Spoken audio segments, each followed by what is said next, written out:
Just made it. We just climbed Mount Tlaloc, which is one of the largest 10 mountains that we have here in Mexico. That was the very top. Sorry if I'm recording a little bit downstairs. The thing is that we began the video in Spanish, but then we decided to switch in English. So from now then, we're gonna be speaking English. That's Hello everyone. My name is Hugo, and also I'm gonna share some information with you. So let's start making this video as we are coming down. I mean, it's gonna be like 2 hours to get to the truck, so I think we have some time to talk. So what is Mexico? Gabriel, what do you think? I mean, sometimes when people hear about Mexico, they just imagine that it's Playa del Carmen, Cancun, Cabos, and that's it.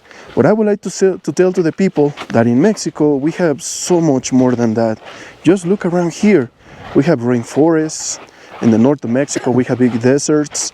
In the south, we have the second largest reef to scuba dive in the world, which is the Mesoamerican Reef. And now look at this.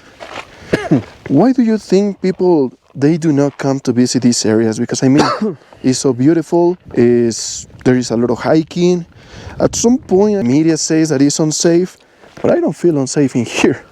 Just look around you. Or maybe we're just lucky. I think the biggest problem that they have in Mexico is all the stereotypes, Hollywood. They're always telling them that Mexico is narcos, that is very unsafe, everyone has a gun, even that is yellow color, like in old movies. But I think that's just like a cliche version of Mexico. You guys pay attention, this is the real Mexico. We're in one of the most beautiful forests that we have in this area. We are right now 4,000 meters over the sea level, which is about 17,000 feet over the sea level. I know in the United States you can find a lot of beautiful national parks. In Mexico we have the same. The only problem is that the people sometimes they don't give the value to what they have. For me it's a little bit sad because I've met a lot of people in my life with a dream of going to the United States, to Disneyland. Of course I'm not saying Disneyland is not a beautiful place or it's worth to see, but I think before you should come to these national parks that we have here. They have so much to offer. They're so beautiful, they are so safe. Literally you can see we are the only ones here, so it's very sad for me that people don't value this. But at the same time I get it, because how will you love something that you don't even know?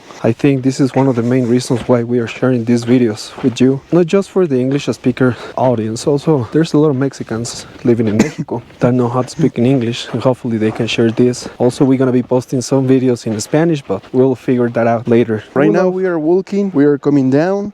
On your right side you can see Puebla State, Puebla City. It's actually just one of the biggest cities in Mexico during the period of the Virreinato, pretty much the 300 years, and the Spanish people established here in the country, and they start mixing with some of the indigenous people here in Mexico. They used to live mostly in Mexico City. A group of them, I can say a more conservative group of people, moved to Puebla. That's why if you go to Puebla, it looks very European. There is a lot of churches, particularly one that is in a small city called Cholula, which is next to Puebla City. In future videos we will go there because there is a lot of beautiful churches that we can explore and we can see in there. We're telling you this because, I mean, at some point people come to Mexico also to get married. And why not to get married in a unique church? A lot of people goes to San Miguel de Allende or Mexico City or next to the beach, and don't get me wrong, that's beautiful. But why not to come to see something more local, something more authentic? So hopefully you have visited the Anthropology Museum in Mexico. At the Anthropology Museum, you can see at the entry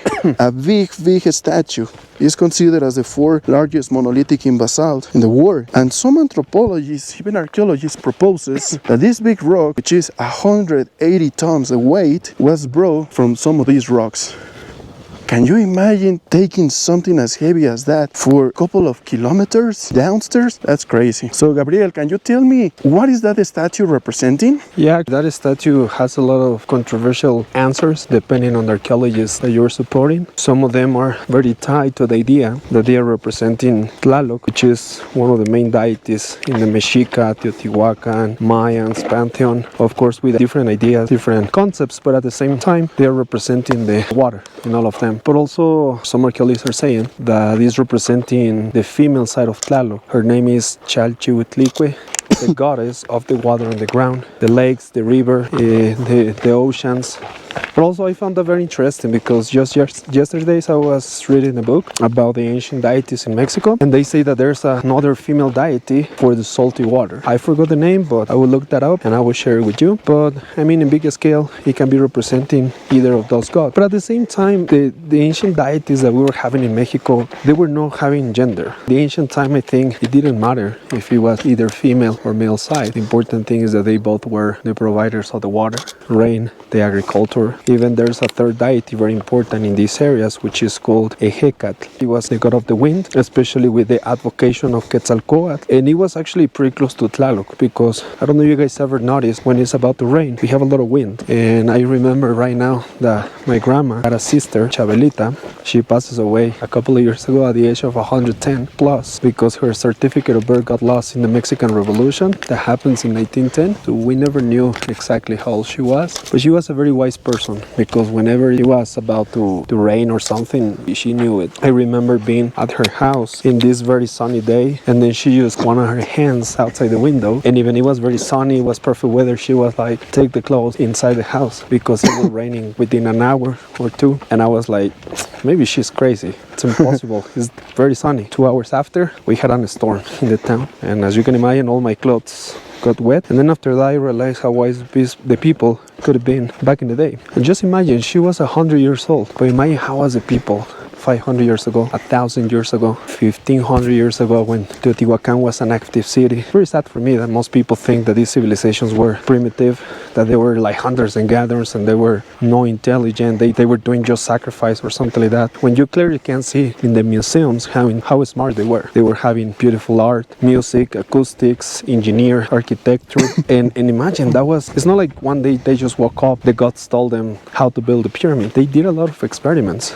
Imagine right now we are 4,000 meters over the sea level, and they had a crazy idea to take one of these giant rocks all the way down to be next to the pyramid of the sun or next to the pyramid of the moon. I don't think a primitive people can do that. Right now we are like exploring this mountain in 5 hours. But imagine being here without these shoes, without the GPS, car, without the water, without a backpack, without a drone. Actually, we got lost on the way up, but thanks to all the technology we had, it was possible to find the way back. But imagine being here 2,000, 1,500 years ago. So what do you think, Hugo, about all these people saying they were primitive, they were not smart enough to build technology, they were not capable to build the pyramids, and it was the aliens? Could you expand a little bit? At some point, I can say I was like that a couple of years ago. Sadly, in Mexico, the educational system is not the best. They can do something better, they can do things better, but politicians, they don't really care about having people getting interested, their roots, their ancestors, or even about all of these ancient civilizations. So at some point when I was a kid growing up, I remember we as brothers, we used to go visit some pyramids, let's say the pyramids in Teotihuacan. We used to go there. I remember one time we went there and it was a Sunday day. We arrived and then we started walking like crazy. We bowed one of these arcs, so we started like shooting the people. So if you remember a kid shooting at you back in 2004, was probably us. So yeah, we really never put attention into it because we never knew how important was that. If you plus this with the fact that not many members of our family are like very interested in the history, so we grew up very separate to it. Actually, just to share some background, my brother and I, we are coming from a big family. My grandma got my mother when she was 50 years old. So yes, 50 much. I remember when I was a kid, I was like, yes, how do they build the pyramids? Of course, History Channel has the answer to all my questions. Of course, was the aliens. Of course, they brought a spaceship right here and they decide to move it to some of the ancient ruins. Why? Nobody knows. After we started working in tourism 7 years ago, I used to have very limited knowledge about history, about civilizations, about these ancient cultures. So my brother and I, we started reading a lot. And as we're very close in our age, like a year and a half, since day one, we were very competitive. I mean, when we were kids, everything was about who can ride the bicycle faster, who can run faster, who is better at school. We were all the time competing all the time, all the time. So when we start working on this, as any of us knew anything about the ancient history, we start learning. And I was like, hey, Gabriel, I just reading a book, this and this and this. Ah, okay, that's good. 2 days after, I reading another book, this and this and this and this. So we were learning continuously all the time, even today.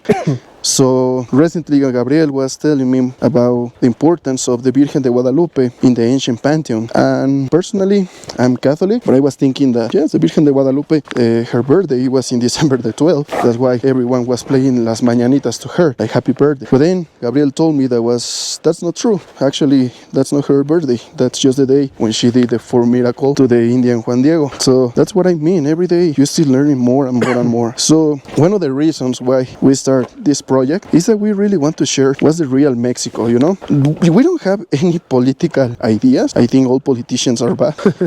Yeah, we don't follow any politicians. I voted, but it's not like the politician that I vote represents me. That's true. Like none of them. But I mean, somehow, after a while, after reading, after learning that there has been a lot of collapses of cities, a lot of politicians existing from 2,000 years ago to now, even more with the Olmecs. It doesn't matter who you choose, you're going to collapse. So the best thing you can do, instead of being worried about who you give your vote or who you're supporting, is to live your life. That's what we do all the time. We don't follow the news, we don't follow the politics, we don't follow all this religion. Kind of things. Of course, we are watching the news every single to be aware what's happening in the world. It's not like I don't care at all. It's just like there's nothing I can do. And if I can do something local in my community to make a change, if I can support people, if I can be kind with the people, if I can share knowledge with the people, that's what I like to do. I mean, we've been in the pyramids many times, we work there, and sometimes I see some tourists being lost because sometimes the people told them the history that we're always told. And I don't care if they're not going to pay me. If I can explain them something basic that can change their lives or wake up their curiosity for reading more books, that's something I'm willing to do, probably until the day I die. Ponle pausa, güey.